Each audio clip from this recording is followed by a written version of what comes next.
So hello and welcome guys, मैं नूतन संगानी आपका अपने इस चैनल सिंपल इन्वेस्टमेंट पे स्वागत करता हूँ। ठीक है, सो आज ये जो हमारा वीडियो होगा, जो इसके पहले जो हमने वीडियो बनाया था बर्कशायर हैथवे के शेयर होल्डर्स लेटर 1977 का पार्ट 1 था, और ये जो वीडियो होगा ये उसका पार्ट 2 है। सो बेसिकली हम इस सीरीज से आपको ये बताना चाहते हैं कि वॉरेन बफेट जी, जो कि एक दुनिया के सबसे बेस्ट इन्वेस्टर माने जाते हैं, सबसे अच्छे बिजनेसमैन माने जाते हैं, तो उनकी थिंकिंग हम बताना चाहते हैं और उनसे क्या लेसन आपको सीखनी चाहिए, वो सब चीजें हम आपको बताना चाहते हैं। ठीक है, सो अगर आपने अब तक चैनल को सब्सक्राइब नहीं किया तो फटाक से जाके नीचे सब्सक्राइब बटन पे दबा दीजिए और नोटिफिकेशन बटन पे भी दबा दीजिएगा, क्योंकि हम आपको अमीर बना के छोड़ेंगे और आपको बिजनेस पे बहुत कुछ सिखाएंगे आपको। ठीक है, तो अगर आपको बिजनेस के बारे में जानना है तो इस चैनल को आपको सब्सक्राइब करना ही पड़ेगा।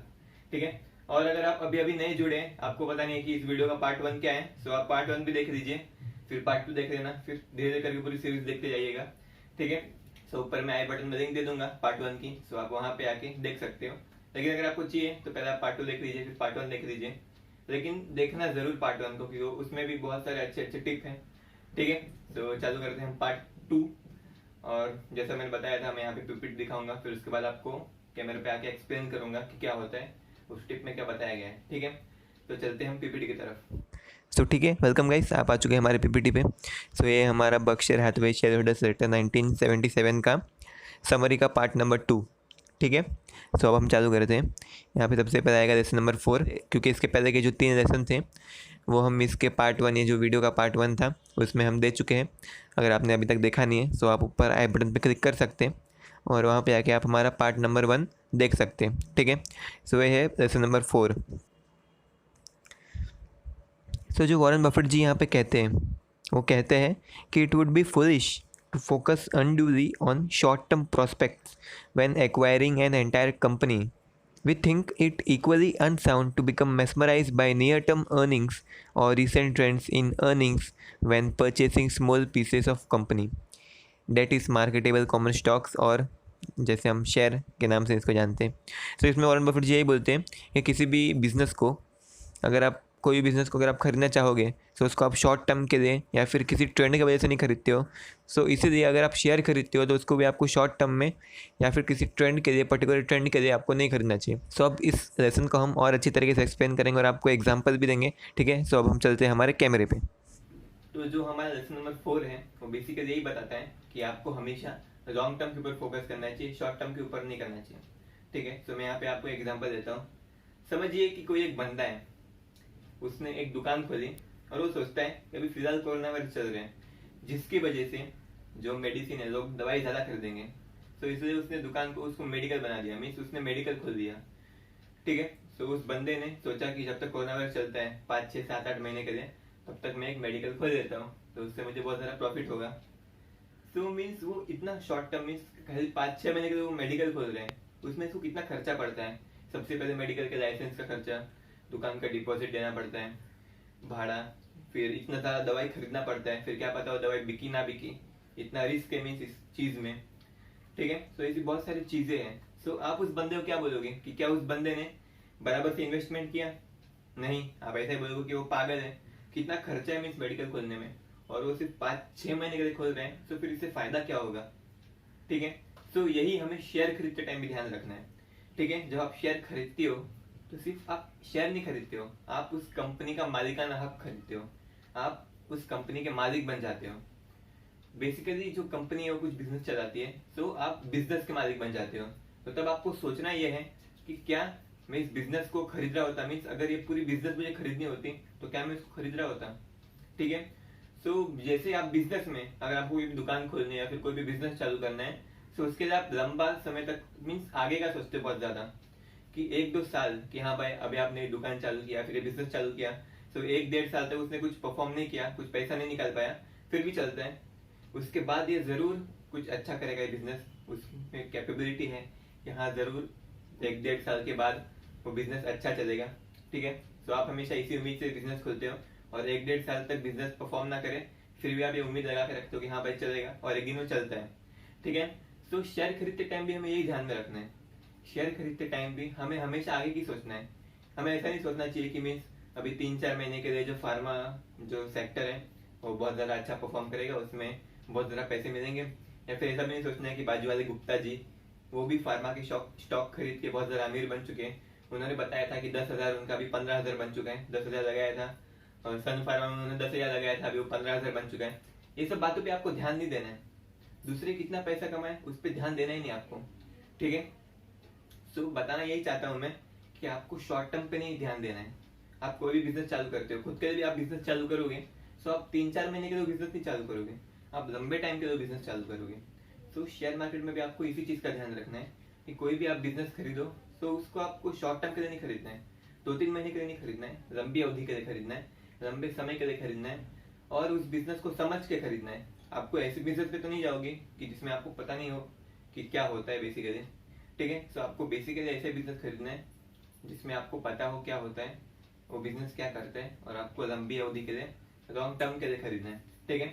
तो इसके बाद वॉरेन बफेट जी ने यहाँ पे 2 एग्जांपल भी दिए कि उनको शॉर्ट टर्म के बारे में ज़्यादा फोकस क्यों नहीं करना चाहिए, आपको शॉर्ट टर्म के बारे में फोकस क्यों नहीं करना चाहिए, ठीक है। सो 2 एग्जांपल नेक्स्ट 2 पीपीटी में आपको पता चल जाएंगे और मैं एक्सप्लेन भी कर दूंगा, पीपीटी में एक्सप्लेन कर दूंगा, ठीक है।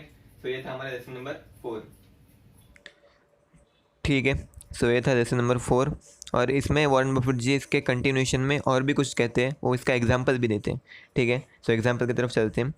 वॉरेन बफेट जी बोलते हैं कि our unrealised gain in stocks at year end 1977 was approximately $74 million, यानी 1977 के आसपास उनका जो गेन था, जो अनरियलाइज गेन हम बोलते हैं, जो शेयर मार्केट से जो गेन था जिसको उन्होंने रियलाइज़ नहीं किया था, वो $74 मिलियन था।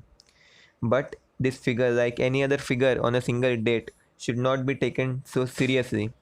वो कहते हैं कि 1974 में जो हमारा गेन था वो $17 मिलियन का लॉस था। सो इसलिए वो कहते हैं कि इस फिगर को किसी एक पर्टिकुलर साल के हिसाब से आपको देखना नहीं चाहिए, ठीक है। सो वो आगे और कहते हैं, most of our last stock positions are going to be held for many years and score card on our investment decisions will be provided by business results over that period and not by prices on any given day. So यही बोलते हैं कि हमारा जो बाकी सब stock है और बिजनेस है वो सब हम एक बहुत ज़्यादा लंबे समय तक रखने वाले हैं, ठीक है। सो आपको बेसिकली किसी एक पर्टिकुलर ईयर में आपको स्टॉक के प्राइस से या फिर हमारा जो गेन होता है उससे आपको कोई एक्शन नहीं लेना चाहिए, या फिर स्टॉक बेचना या खरीदना नहीं चाहिए, ठीक है। और आपको स्टॉक हमेशा लंबे समय के लिए लेना चाहिए और डिसीजन बेसिकली किसी एक साल के प्रॉफिट और उसके ऊपर नहीं लेना चाहिए, आपको एक बहुत लंबे टाइम के प्रॉफिट और ROE जैसे हमने बताया, रिटर्न ऑन इक्विटी, वो सब चीज़ों के ऊपर रहना है, ठीक है। सो अगर आपको पता नहीं रिटर्न ऑन इक्विटी क्या होता है, सो आप हमारा इसका पार्ट 1 देख सकते हो, ठीक है। ठीक है। सो वॉरेन बफेट जी यहाँ पे यही कहते हैं कि हमें हमेशा लॉन्ग टर्म के लिए कोई भी शेयर या फिर कोई भी कंपनी या फिर कोई भी बिज़नेस को स्टार्ट करना चाहिए या फिर ख़रीदना चाहिए, और किसी एक साल के प्रॉफिट और लॉस से इतना ज़्यादा फ़र्क नहीं पड़ता। लेकिन अगर वो एक साल का प्रॉफिट या लॉस है जो भी है वो कुछ लंबे टाइम तक चलता रहता है, तो उससे बहुत फ़र्क पड़ सकता है। और इसको और एक्सप्लेन किया गया है उन्होंने, थोड़ा और एग्जाम्पल भी दिया है उन्होंने, ठीक है। वो हम नेक्स्ट स्लाइड में बढ़ाते हैं आपको। वो बोलते हैं Berkshire fine spinning associates and Hathaway manufacturing में merge in 1955 to form Berkshire Hathaway incorporative, ठीक है। सो एक बोलते हैं कि बर्कशायर फाइन स्पिनिंग एसोसिएट्स और एक हाथवे मैन्युफैक्चरिंग नाम की 2 अलग अलग कंपनी थी, दोनों को मिला के 1955 में दोनों कंपनी को मिला दिया और तब जाके बर्कशायर हाथवे कंपनी बनी, ठीक है। और वो कहते हैं इन 1948 on a combined basis they had an earnings after tax of almost $18 million and employed 10,000 people at dozen large mills throughout New England। वो कहते हैं कि 1948 के अंत तक उनका जो पैसे थे, मीन्स उनकी जो कमाई थी टैक्स काट के, उनकी कमाई $18 मिलियन थी। यानी आप सोच सकते हो जब इंडिया आज़ाद हुआ तब उनकी कमाई 1948 में $18 मिलियन थी, यानी आप समझ सकते हो कितना बड़ा फिगर है। और उनकी कंपनियों में 10,000 लोग काम करते थे और उनके पास 1 डज़न यानी 12 से ज़्यादा मिल्स थी, ठीक है। In the business world of that period, they were an economic powerhouse. But in the decade following the 1955 merger, the sales of 595 million produced an aggregate loss for Berkshire Hathaway of $10 million। So अभी आप देखोगे कि जो 1948 का जो figure था यानी $18 million profit था, वो इससे सिर्फ हमें ये पता चलता है कि मीन्स ये भाई इतनी खतरनाक कंपनी है, इसमें इन्वेस्ट करना चाहिए। लेकिन अगर आप सिर्फ एक साल का देखो तो ये पता चलेगा आपको। लेकिन अगर आप लॉन्ग टर्म में देखोगे कि जैसे हमने पार्ट 1 में भी जो लेसन्स दिए थे कि आपको एक ऐसे बिजनेस में इन्वेस्ट करना चाहिए जिसमें हवा का रुख आपके साथ हो।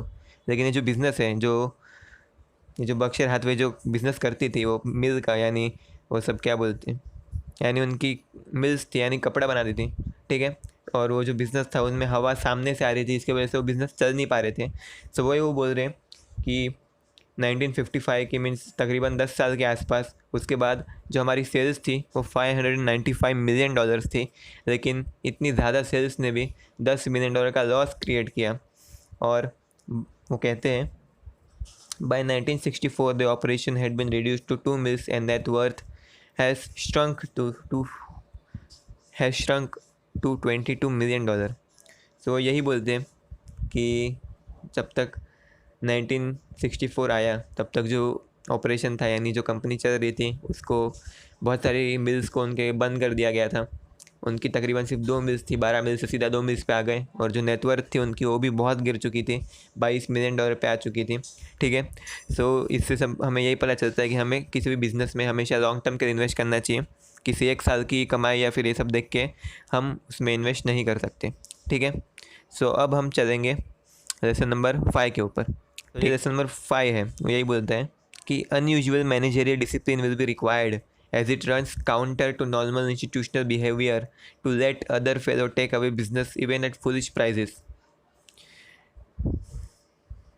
सो जो वॉरेन बफेट जी हैं वो यही कहते हैं कि एक बहुत ज़्यादा मैनेजरियल डिसिप्लिन लगेगा, बहुत डिसिप्लिन चाहिए होगा किसी एक बंदे में जो कंपनी को चला रहा है। क्यों डिसिप्लिन चाहिए? क्योंकि जो सामने वाला बंदा है वो एकदम पागल करने वाले दाम पे, एकदम कुछ भी दाम पे वो जो चीज़ें हैं वो बेच रहा है, भले उसको नुकसान हो जाए फिर भी उस दाम पे वो चीज़ें बेच रहा है। सो उससे बचने के लिए बहुत ज़्यादा डिसिप्लिन चाहिए होगा, ठीक है। सो इसको हम और बेहतर तरीके से एक्सप्लेन करेंगे कैमरे पे, सो देखते रहिए। तो जैसा भी आपने देखा होगा कि जो लेसन नंबर 5 है पीपीटी में, ऐसा मीन्स वो मैनेजर की इंपॉर्टेंस को बताता है कि अगर आप देखोगे जब भी 1977 का पीरियड चल रहा था तो उस टाइम पे जो इंश्योरेंस कंपनियां हैं मीन्स उसका प्रॉफिट बहुत कम होते जा रहा था, उसका प्रॉफिट कम होते जा रहा था, और बाकी सब जो कंपनियां हैं वो अपने प्राइस कम कर दी जा रही थी, मतलब पॉलिसी की प्राइस कम कर दी जा रही थी। मीन्स जो प्रोडक्ट वो बेचते हैं वो सस्ते भाव में बेच रही थी। तो जो वॉरेन बफेट जी बोलते हैं कि जो इंश्योरेंस इंडस्ट्री है वो पूरा गिर रहा है, उसमें फायदा नहीं हो रहा है, लेकिन फिर भी लोग एक दूसरे के ग्राहक को छीनने के लिए जो अपने प्राइजेस हैं, जो अपने चीजों के प्राइजेस हैं, प्रोडक्ट के यानी पॉलिसी के जो प्राइस है वो कम करते जा रहे हैं, पॉलिसी का जो प्रीमियम है वो कम करते जा रहे हैं इंश्योरेंस, और सस्ते में बेचते जा रहे हैं। सो जब ऐसा टाइम आता है तब एक बहुत अच्छा और एक डिसिप्लिनरी मैनेजमेंट चाहिए। मीन्स ऐसे मैनेजमेंट चाहिए जिसमें इतना डिसिप्लिन हो कि हाँ भाई वो खुद का नुकसान करके दूसरी कंपनी ग्राहक को ना छीने, और वो बेसिकली अपने ग्राहक को कुछ ना कुछ करके बचाए रखे अपने पास, अपने ग्राहक को दूसरे की तरफ ना जाने दे। सो बेसिकली वॉरेन बफेट जी यहाँ पे ऐसा ही बोलते हैं कि आपको कोई भी कंपनी हो उसमें मैनेजमेंट को बहुत ज़्यादा इंपॉर्टेंस देना चाहिए, आपको मैनेजमेंट बहुत ज़्यादा सोच समझ के लेना चाहिए, और मैनेजमेंट पे बहुत ज़्यादा विचार और सोच करना चाहिए कि हाँ भाई कि अगर कुछ कंडीशन बुरी हुई, कुछ हालात खराब हुए, ऐसी कंडीशन जैसे इंश्योरेंस बिजनेस में भी हुई, जैसा आप देख सकते हो अभी सिम कार्ड मीन्स जो टेलीकम्युनिकेशन बिजनेस है, जियो आ गया तो फिर एयरटेल, वोडाफोन, आइडिया सबने अपना प्राइस कम कर दिया, फिर भले उनको नुकसान होने लग गया फिर भी उन्होंने प्राइस कम कर दिया ताकि जो उनके ग्राहक थे वो उनके पास रहे। सो आपको ध्यान में ये रखना है कि आप कोई भी ऐसे बिजनेस पे इन्वेस्ट ना करो जिसमें बेसिकली मैनेजमेंट खुद का नुकसान करके ऐसा करे, मीन्स कस्टमर को रिटर्न करने के लिए, मीन्स कस्टमर को अपने पास यानी ग्राहक को अपने पास रखने के लिए कंपनी को खुद का नुकसान करना पड़े। बेसिकली मीन्स अगर आप कोई भी कंपनी में देखोगे तो उनको स्पेंडिंग करना पड़ता है, खर्चा करना पड़ता है कस्टमर को अपने पास रखने के लिए, डिस्काउंट देना पड़ता है, ये देना पड़ता है, वो देना पड़ता है, लेकिन आपको बेसिकली मैनेजमेंट पे ध्यान रखना चाहिए कोई भी कंपनी के कि उसके पास इतना डिसिप्लिन हो कि अगर पूरी कंडीशन खराब हो जाए, सब लोग प्राइजेस गिरा रहे हो, तो वो अपना नुकसान करके प्राइजेस गिराने में उसको थोड़ा सोच विचार करना पड़े। ऐसा मैनेजमेंट नहीं होना चाहिए कि हाँ भाई इसने प्राइस इतना गिरा दिया हम उससे भी नीचे गिरा देंगे तुरंत, मीन्स ऐसा तुरंत एक्शन लेने वाला मैनेजमेंट नहीं चाहिए आपको सोच विचार करके डिसीजन लेने वाला मैनेजमेंट चाहिए कि वो ऐसा सोचे कि मीन्स हाँ अभी उसने गिरा दिया प्राइजेस, तो हमें क्या डिस्काउंट देना चाहिए कस्टमर को, हमें कस्टमर को क्या देना चाहिए जिससे कस्टमर हमारे पास बने रहे, प्राइस कम होने के बावजूद उनके पास ना चले जाए और हमारे पास ही बने रहे, ठीक है। तो हमें ऐसा मैनेजमेंट चाहिए, और इसलिए आपको मैनेजमेंट का चयन करते टाइम, कोई भी कंपनी को ढूंढते टाइम, तो आपको उसके मैनेजमेंट पे बहुत ज़्यादा क्या बोलते हैं इंपॉर्टेंस देना पड़ेगा, बहुत ज़्यादा फोकस करना पड़ेगा कि उसका मैनेजमेंट कैसा है, वो कैसे डिसीजंस ले सकते हैं, और बेसिकली वो सेक्टर कैसा है, सेक्टर ऐसा तो नहीं जिसमें बहुत ज़्यादा कंपटीशन है, खुद का नुकसान करके प्राइस कम करना पड़ रहा है ताकि वो कस्टमर को, ग्राहक को बुला सके, ऐसा कोई बिजनेस तो नहीं है। जैसे जो मैंने बताया अभी टेलीकम्युनिकेशन का हो गया, जियो, ये सब, तो ये सब कंपनी से आपको दूर रहना चाहिए बेसिकली, क्योंकि मीन्स ये लोग खुद का नुकसान करके ग्राहकों को बुला रहे हैं। सो भारतीय एयरटेल, वोडाफोन आइडिया, ये सबसे आपसे थोड़ा दूर रहना चाहिए। इन स्टॉक में थोड़ा इन्वेस्टमेंट नहीं करना चाहिए आपको, ठीक है, ये मेरी राय है। और आपको ऐसे बिजनेस पे भी इन्वेस्टमेंट नहीं करना चाहिए जिसमें इतना ज़्यादा कंपटीशन हो, ठीक है। और आपको मैनेजर पे बहुत ज़्यादा ध्यान देना पड़ेगा कि मैनेजर कैसा है कंपनी का, ठीक है। तो ये था हमारा 5वां टिप। और अब हम जाते हैं लेसन नंबर 6 की तरफ। ठीक है, सो मैं आशा करता हूँ कि आपको जो हमारा लेसन नंबर 5 है वो समझ में आया होगा। सो इसी के साथ हम चलते हैं लेसन नंबर 6 की तरफ। और अगर लेसन नंबर 5 समझ में नहीं आए तो आप वापस से रिवाइंड करके पूरा देख सकते हो, ठीक है। सो अब चलते हैं लेसन नंबर 6 की तरफ, ठीक है। सो जो लेसन नंबर 6 है वो ये दर्शाता है कि वॉरेन बफेट को किसी भी बिज़नेस में या फिर किसी भी कंपनी में इन्वेस्ट करने के लिए या फिर बिज़नेस को ख़रीदने के लिए क्या क्या चीज़ें चाहिए, ठीक है। सो वॉरेन बफेट को 4 चीज़ें चाहिए। सो वो कहते हैं we want the business to be one that we can understand, यानी उनको एक ऐसा बिजनेस चाहिए जिनको समझ सकें। 2 with favourable long term prospects, यानी एक ऐसा बिजनेस जिसमें हवा का रुख है वो उनको ढकेल रहा हो, यानी हवा का रुख पीछे से हो, यानी टेलविंड आ रही हो जिससे उनको ग्रो करने में मदद हो।